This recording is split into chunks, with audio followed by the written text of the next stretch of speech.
What's up, team? Professor Matt Blaisdell talking to you from Gracie, Barra, Clemente in week 7 about using our frustration to help us in our learning. I heard quite some time ago a Ricardo Almeida black belt named Chris Matakis.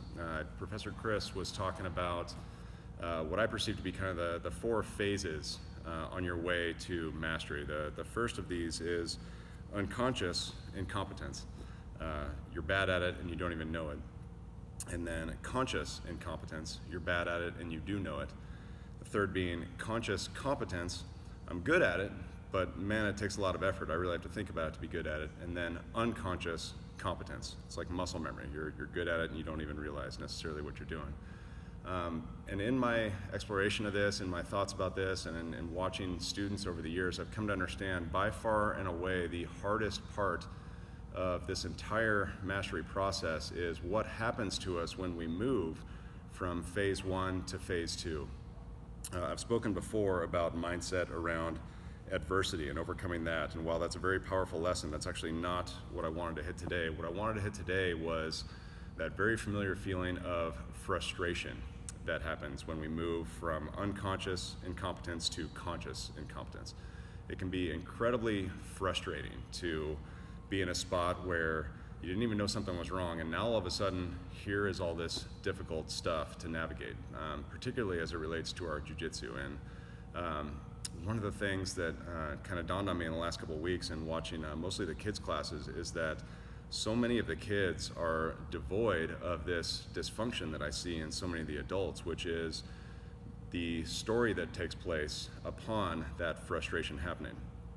And it's created an opportunity where I believe we can really focus in on what is happening with that frustration. Is that frustration alluding to something that is just not possible for us? Is that frustration really talking more about the outside world, or is it really talking about something internal? And that's where I think the enormous opportunity is in viewing frustration as a gift, and even more than that, having the discipline to recognize that when you are feeling frustrated, that is actually a cue for moving from phase 1 to phase 2. And if our mindset is right, we can waste very little energy on telling ourselves a story in this process about, how you're so sick of being underneath this particular person. It's unfair that you got paired with them. Their gi stinks.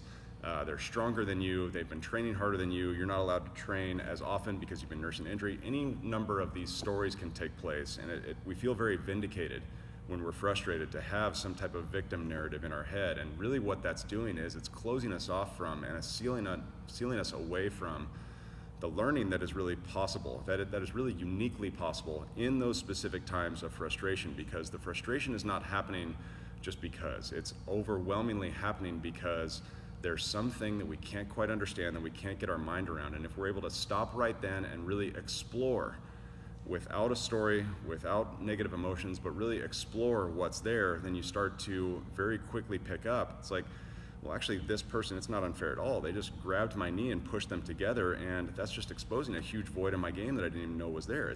That's actually pretty cool. And it was the sentiment of that's pretty cool that really focused in when I started thinking about, some of the high-level belts that I rolled with.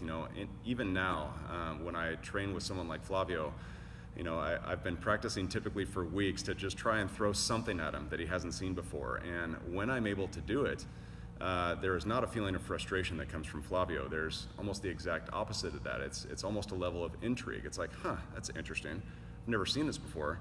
This is going to be a lot of fun. And he starts experimenting. There is no energy wasted whatsoever on, I can't believe I'm stuck. I'm a world-class black belt with multiple world championships. Who is this person to be doing? Of course not. That's of course not the narrative. And I think really the main difference between someone who has just spent hours and hours and years on the mats, that just kind of arrives at this understanding through osmosis, and the rest of us is having the discipline to stop for a second.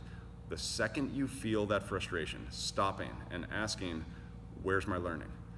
And that's going to make a huge difference for our jiu-jitsu, of course, but I think where it makes an even bigger difference is it makes us a student not only of what's going on the mats, but really what's going on with ourselves. And that's where I think the enormous opportunity exists off the mats this week, because Despite my lack of ability to get frustrated on the mats, I am still so routinely stuck in a spot, either through work or through relationships or other places, where I'm feeling that sense of frustration and I'm losing my energy and wasting it on